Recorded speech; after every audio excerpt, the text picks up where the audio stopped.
Assalamualaikum warahmatullahi wabarakatuh. Shalom, Om Swastiastu, Namo Buddhaya, salam kebajikan untuk kita semua. Selamat malam untuk Pak Heri Firmansyah, SHM Hukum, selaku dosen pengampu mata kuliah Kapital Selekta Hukum Pidana. Pada kesempatan kali ini, saya akan mempresentasikan terkait materi pelanggaran HAM berat. Definisi HAM, yang pertama, saya ambil dari seorang pendapat seorang tokoh yang bernama Thomas Hobbes. Thomas Hobbes mengatakan bahwa HAM adalah suatu jalan keluar untuk mengatasi keadaan yang dinamakan homo homini lupus bellum omnium contra omnis, yang artinya manusia dapat menjadi serigala bagi manusia lain. Keadaan seperti ini mendorong terbentuknya perjanjian masyarakat di mana rakyat menyerahkan hak-haknya kepada penguasa.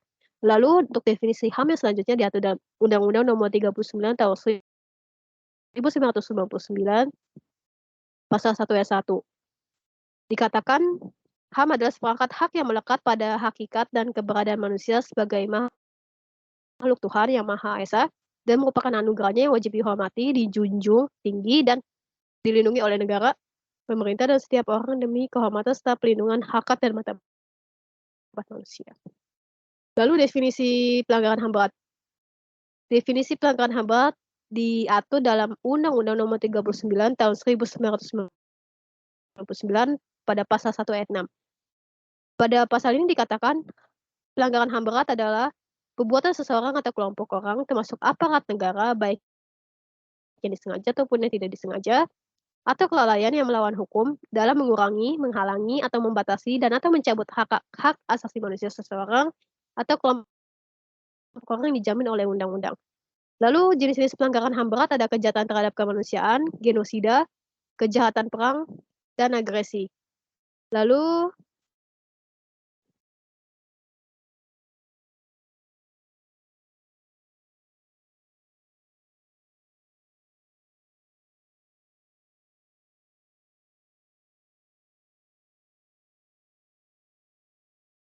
pada kesempatan kali ini saya akan menjelaskan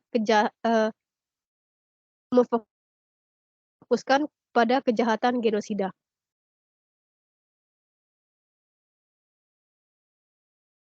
Definisi kejahatan genosida diatur dalam hukum pidana internasional. Kejahatan genosida merupakan kejahatan yang luar biasa dan sudah menjadi tindakan yang dilarang yang kemudian dituangkan pada Konvensi Genosida tahun 1948 dalam Statuta International Criminal Tribunals for the Former Yugoslavia atau ICTY, lalu Statuta International Criminal Tribunals for Rwanda atau ICTR, serta Statuta Roma tahun 1998 yang menyatakan bahwa kejahatan genosida sebagai the most serious crimes of concern of international community as a whole. Lalu menurut Undang-Undang Nomor 26 Tahun 2000 Pasal 7 tentang peradilan HAM dikatakan juga bahwa kejahatan genosida termasuk dalam kejahatan yang melanggar HAM berat karena tindakannya dilakukan dengan cara membunuh yang dapat menyebabkan penderitaan yang berat, kemusnahan, pemaksaan oleh kelompok-kelompok, bahkan pemindahan anak-anak yang dilakukan secara paksa oleh kumpulan satu ke kumpulan yang lain. Seperti yang kita tahu, contoh kejahatan genosida ini ada banyak, tapi yang saya ambil adalah contoh kejahatan genosida yang terjadi oleh etnis Rohingya yang ada di negara Myanmar.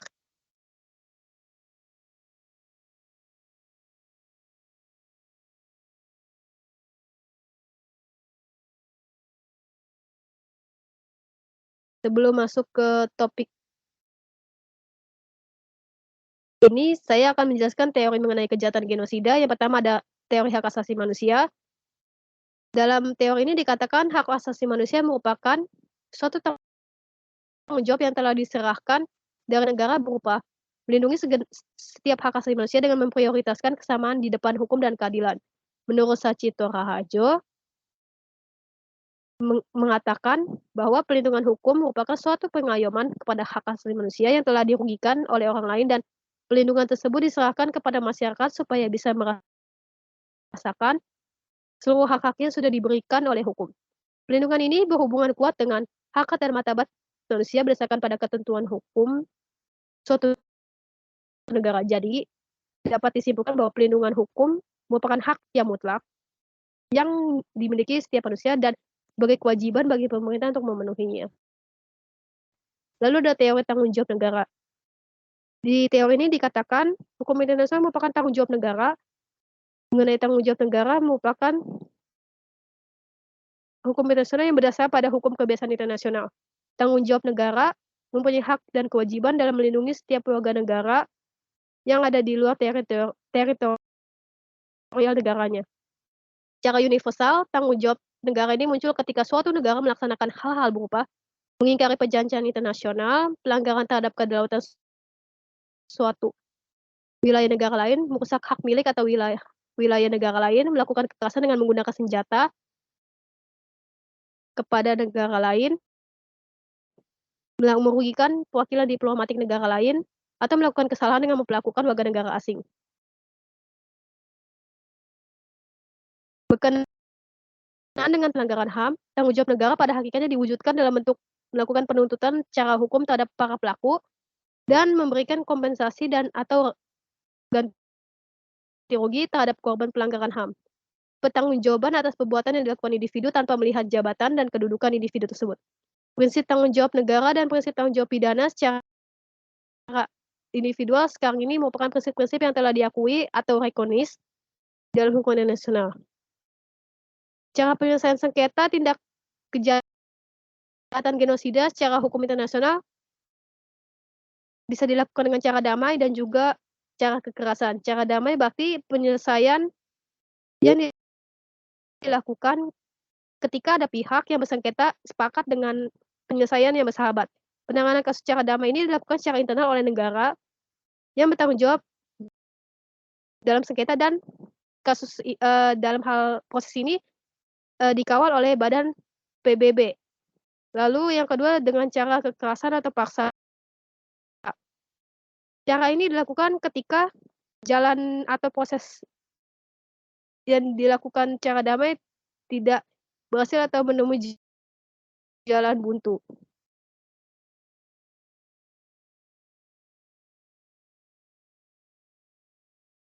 Dilakukan dengan jalur Mahkamah Pidana Internasional. Lalu kasus kejahatan genosida terhadap etnis Rohingya di barat Myanmar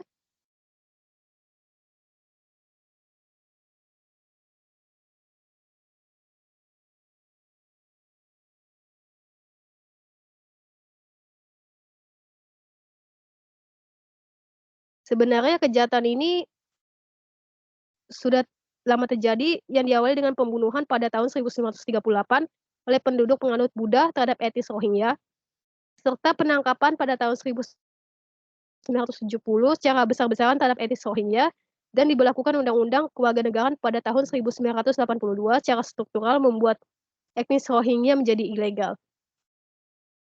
Perbuatan-perbuatan diskriminasi ini telah didapatkan etnis Rohingya sejak tahun 1938 yang mengakibatkan terbunuhnya 30.000 orang etnis Rohingya pada tanggal 26 Juli. Dan terus berulang pada tahun 1942, 1998, dan 1992, dan puncaknya pada tahun 2012, yang dimana pemerintah Myanmar pada tahun 1982 meresmikan Undang-Undang Burma Citizenship Law yang mendiskriminasikan etnis Rohingya. Efek dari diresmikan UU tersebut salah satunya hilangnya hak belajar terhadap anak-anak keturunan Rohingya, yang membuat banyak anak-anak etnis Rohingya ini tidak lagi meneruskan pendidikannya, dan juga dampaknya itu dapat berupa tekanan ekonomi seperti perampasan rumah, tanah, pemusnahan, dan pelarangan untuk melakukan perbaikan masjid di tempat peribadatan. Terus mengalami berbagai penyiksaan seperti pembunuhan, pemerkosaan, penindasan anak-anak, dibatasnya perkawinan, serta penyiksaan tanpa bicara, dan juga perampasan HAM seperti penghilangan kebebasan beragama untuk beragama dan beribadah dengan dilakukannya pemaksaan seperti pemaksaan keluar dari agama Islam dan diharuskan menganut ajaran Buddha sampai dengan penggantian masjid dengan pagoda Buddha, hilangnya kebebasan beragama. Upaya penyelesaian sengketa antara pemerintah Myanmar dengan etnis Rohingya ditinjau bisa dilakukan seperti yang tadi saya bilang, bisa dilakukan dengan cara litigasi dan non litigasi. Kalau dengan cara non litigasi bisa melakukan proses negosiasi, mediasi, dan konsiliasi. Kalau proses negosiasi ini penyelesaian dengan cara ini paling umum yang bisa digunakan dalam masyarakat. Cukup banyak sengketa yang diselesaikan setiap harinya dengan prosedur. Alasan utamanya itu bahwa dengan proses ini semua pihak terkait bisa melakukan pengawasan terhadap proses penyelesaian sengketanya, dan semua penyelesaian tersebut didasari dengan kesepakatan dari pihak yang bersengketa. Lalu ada mediasi. Mediasi ini menggunakan perantara pihak ketiga atau seorang mediator.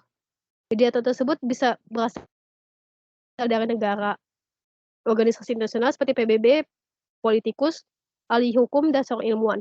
Mediator tersebut keikutsertaan secara aktif dalam proses mediasi tersebut. Biasanya seorang mediator dengan kewenangannya sebagai pihak yang tidak memihak mengupayakan perdamaian untuk semua pihak dengan memberikan saran untuk menyelesaikan sengketa tersebut. Lalu ada konsiliasi. Konsiliasi ini adalah proses penyelesaian sengketa yang lebih formal yang dilakukan oleh pihak ketiga dan juga dengan komisi yang sengaja dibentuk oleh pihak-pihak yang bersengketa, juga disebut sebagai komisi konsiliasi, yang juga memiliki fungsi untuk menetapkan syarat penyelesaian sengketa yang fungsinya tidak mengikat kedua belah pihak.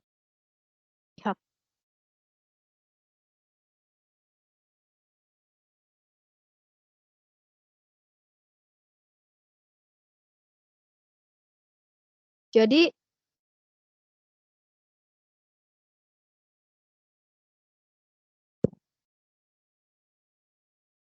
tindak kejahatan yang dilakukan oleh pemerintah Myanmar oleh etnis Muslim Rohingya merupakan tindakan kejahatan internasional genosida karena sudah memenuhi beberapa unsur pokok, yaitu pembunuhan massal, diskriminasi terhadap agama yang minoritas, dilakukan secara sistematis dan bertujuan untuk melenyapkan suatu etnis dan golongan tertentu.